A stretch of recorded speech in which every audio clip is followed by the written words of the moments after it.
Hello guys, welcome to my channel Mystery Cap. Today I'm going to explain 2020 animated adventure comedy movie called Dragon Rider. Have you ever wondered if dragons actually exist or are they just in fairy tales? Many people still believe that long ago humans and dragons used to live in harmony. But then human selfish desires arose and they tried to rule over the whole world. Dragons still wanted peace and begged humans to stop, but the insensitive humans declared a war. Things got worse when an evil scientist Petrosius invented Nettlebrand, a dragon-eating monster. Even Petrosius could not control it and got killed by his own creation. Nettlebrand freely traveled around the world to kill all of the dragons. The poor dragons ran for their lives and they hid away in deep forest. Nettlebrand gave up and settled in Petrosius' castle, though he still arranged to find more dragons. Centuries have passed and the humans have developed so much that they have completely forgotten the existence of dragons. Since then, the remaining dragons have continued their lives while hiding away from the rest of the world. However, nothing stays hidden forever. Dragons are nothing like they used to be. Instead of being a fearless beast blowing fire, they train to hide themselves in the best possible way. Their leader always teaches them not to fly or use fire breath and never leave a trace on their path. However, one of the young dragons doesn't want to live in these boundaries. It's Firedrake, a silver fire dragon with a unique vision. Though he can't breathe fire, he still wants to live like the dragons in fairy tales. Everyone makes fun of Firedrake and calls him a weirdo. The only one who understands him is a forest brownie named Sorrel. After hanging out all day with Sorrel, Firedrake goes to meet the oldest dragon in their tribe, Slatebeard.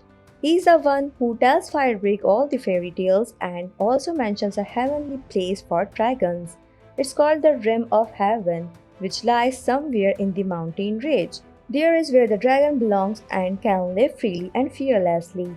Firedrake gets really excited after hearing about this place, and he wishes to see it once in his life. Later that day, the dragon noticed that the humans are coming towards their forest. They must pack things and find a new place to hide. Some dragons suggest they should face the humans, but mostly others don't dare to do that. Firedrake is quietly watching the situation. He believes that all the dragons should move the rim of heaven, but other dragons don't believe that such a place even exists. However, Sorrel trusts Firedrake.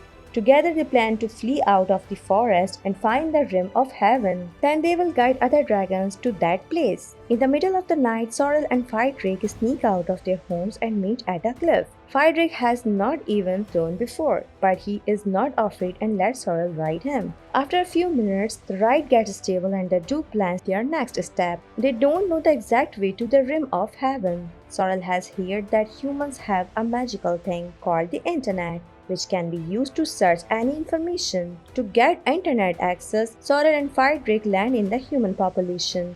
Their lives an orphan homeless boy named Ben. He steals a necklace from a shop and runs away. Ben snatches someone's costume from a movie premiere celebration to mix in the crowd. After getting away from the shop owner, Ben gets back to the abandoned building he is staying in for now. There he meets Firedrake and startles. Firedrake mistakes Ben as an important person because of his costume from a movie about dragons. Ben plays along and calls himself a dragon rider. Sorrel reaches there too, but she can't trust humans. They all are liars and cheaters. The police are at Ben's door, so he offers his help in finding the rim of heaven and flies away with Firedrake. After getting a little far from the city, Ben asks Firedrake to put him down so he can go back home. Suddenly, two dwarfs reach there and mention that the rim of heaven is full of precious silver. Hearing this, the greedy Ben joins back the journey. The dwarfs are a bunch of spies, and they rush off Nettlebrand and inform him about Firedrake. It's been years since Nettlebrand ate a dragon and he is dying to get one. He rushes to catch him, but Firedrake flies away in time along with Ben and Sorrel. But Nettlebrand sends him homunculus slaves to Igloo to follow the dragon. Firedrake encounters a storm while flying and they all fall down in a desert. Ben and Sorrel wakes up first and find Firedrake unconscious in a broken monument. A strange animal attacks them, but Firedrake can't fight it as he doesn't have a fire breath. Fortunately, Professor Barnabas saves them. He uses a mirror to pause the monster's senses for a few days. Ben mocks Firedrake for being a useless silver dragon. because he can't even breathe fire. Firedrake gets hurt by this statement and walks away. Ben realizes that he went too far, so he tries to apologize to Firedrake. He tells him that not all humans are bad and some might be helpful too. Firedrake asks if Ben is staying by him till the journey, and the boy agrees. Barnabas knows a lot about weird creatures and he collected a lot of them too. He runs a reserve from them along with his wife and daughter. Barnabas doesn't know the location of the Rim of Heaven, but he knows two people who might help. The first one is a genie named Jinne, and other is an Indian woman named Subisha Gulab. Barnabas gives both of the addresses to Ben but suggests that they continue the journey next morning. Ben finds Barnabas's family picture in his tent and reminds him of his own family. Meanwhile, Barnabas finds the newspaper Ben always keeps by his side. It's about the car accident that killed both of Ben's parents. While everyone is asleep, Twiglet returns to Nettlebrand and informs him about the journey to the Rim of Heaven. Nettlebrand gets really excited and gets in his submarine to reach the destination, and he instructs Twiglet to keep spying on Ben and his team. The next morning, Ben gets ready for his journey. Before he leaves, Barnabas advises him to move on and start looking forward to a new life. He also offers him to live with the professor's family if he wants to. Ben thanks him for the kindness and departs to his destination. The journey is not easy and they encounter several difficulties and deadly monsters. After wandering around the whole globe, they finally reach where Jinne is supposed to be. Suddenly, a weird giant bird abducts Sorrel and Firedrake rushes after him. Ben keeps encouraging the dragon to inhale and exhale to bring out his fire. Firedrake tries his best and breathes out a blue fire. The bird runs away and Sorrel is saved. Firedrake gives all the credit of his success to Ben, and Sorrel feels a little jealous. Suddenly, she notices a mysterious place down the hill. This is where Jinne should be living. Ben finds an old car and presses its horn, and Jinne appears behind it. He is willing to answer any question only if he has not been asked the same question before. If the question is repeated, he will attack them instead. Ben tries to trick the genie into answering their query but fails. Jinne starts attacking, but Nettlebrand jumps in there out of nowhere. While he fights with Jinne, Firedrake flies away with his friends. From his experience, Firedrake concludes that he can only breathe fire when the dragon rider is riding him. With this imagination, he starts treasuring Ben even more. After the failed attempt with Jinne, the dragon team travels to India Island to find Subisha. As soon as they reach there, everyone welcomes them warmly. They all think Ben is the legendary dragon rider. Subisha's husband Deepak takes them to Subisha. She is really delighted to meet the dragon rider and invites them to her temple. She tells them about the legendary dragon rider who saved all the dragons and took them to the Rim of Heaven. Then he went to find the rest of the dragons but got attacked by Nettlebrand, who ate the key to the Rim of Heaven. Therefore, the remaining dragons hide away in the forest. During the conversation, Sorrel notices Twiglet and catches him. He tells them everything and promises to misguide Nettlebrand. He also wants to get rid of the monster.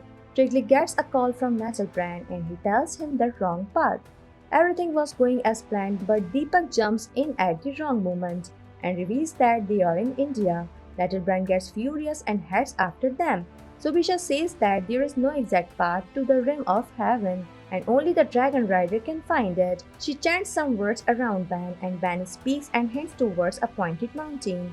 Subisha lands him the dragon rider code and advises him to trust himself. The dragon teams continues their journey towards the mountains, but they must hurry as the dragon valley is getting destroyed by the humans. On their way, Ben keeps involuntarily telling the way and Firedrake keeps following him. Nettlebrand is after them too and attacks them. Luckily, he can't fly and falls down the cliff while Firedrake flies away. They find a huge gate that leads to a hidden temple. Ben gets really frustrated that they have come so far just to find this old empty temple. He tells his mates to return back, but Firedrake wants to keep looking for the Rim of Heaven. Ben gives up and leaves by himself, while Firedrake feels deceived and regrets trusting a human. On his way back, Ben finds Nettlebrand and hides away. After the monster leaves, Ben finds a part to his body that's made of gold. This helps him find a way to beat the monster. Nettlebrand reaches the temple and calls out Firedrake. The dragon is done with running away and jumps in the battlefield bravely. Nettlebrand's body is impenetrable, so even the dragon fire can't hurt him. He keeps tossing Firedrake here and there, but the poor dragon can't do anything. Suddenly Ben reaches there to help. He tells Firedrake that he lied about being the dragon rider and just come here for treasure. But now he regrets his behavior and wants to help for real. Nettlebrand's gold body can only be destroyed by Firedrake's blue flame, and he does not need a rider to execute his full potential. Firedrake understands his word and breathes out a continuous blue flame that melts down Nettlebrand into golden powder. Sorrel notices that the key Nettlebrand swallowed has been recovered. She puts it in its place and a gate opens to a hidden world. It's the Rim of Heaven. Firedrake offers Ben to stay with them here, as he proves that not all humans are the same. However, Ben believes he does not belong here.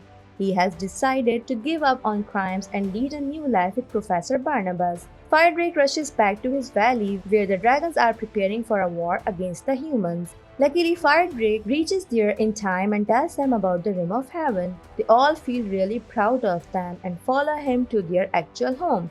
On the way, Firedrake tells them about their human friend without whom the journey wasn't possible. Meanwhile, Ben has been accepted in Barnabas' family and started a new life. It's never too late to start over and choose the right path. The only thing that limits us is our own thoughts. The movie ends here. Thanks for watching. If you like it, so please don't forget to subscribe my channel.